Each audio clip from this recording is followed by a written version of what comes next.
Welcome to Chinese Stories with Miss G. Today's story is Little Red Riding Hood in Chinese. 小红帽。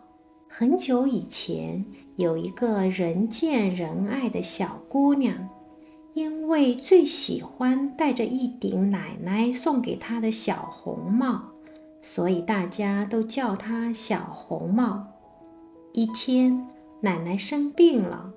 妈妈让她把一块蛋糕和一瓶葡萄酒给奶奶送去，并叮嘱她路上当心，千万不要离开大路走小路。您放心吧，小红帽说完就上路了。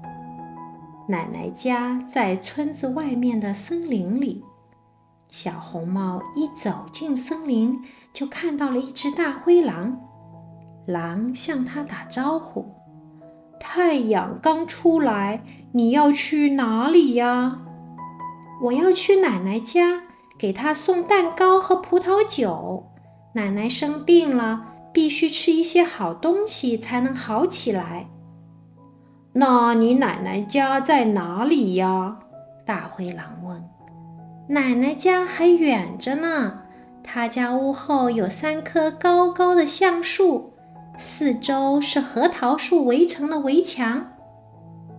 狼这样问，是因为他不仅想吃掉小红帽，还想把老奶奶也一起吃掉。他继续说道：小红帽，你看周围的花多美丽呀！你快看，那边有飞来飞去，唱着美妙的歌的小鸟。森林里面还有很多好东西呢，你应该好好的享受一下。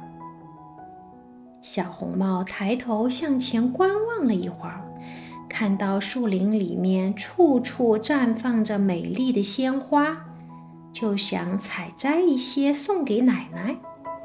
于是离开了大路，走进树林里面去采花了。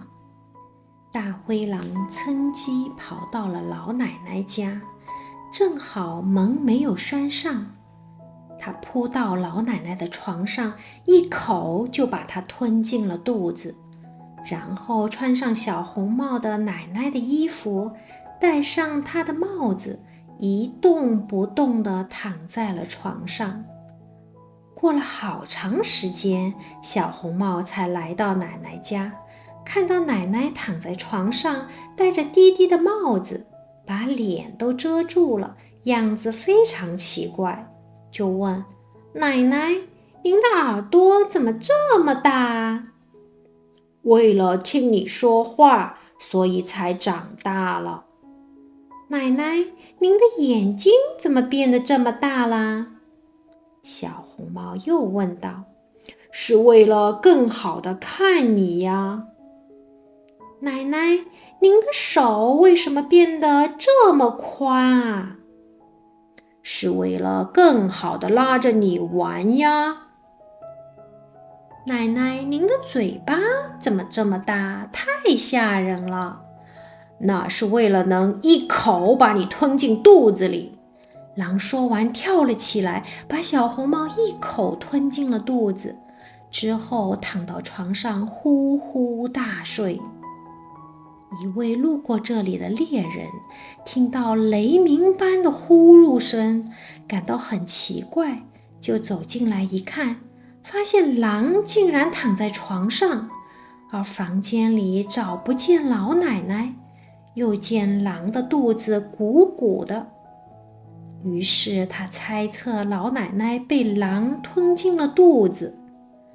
猎人拿来一把剪刀，把狼的肚子剪开，救出了小红帽和老奶奶。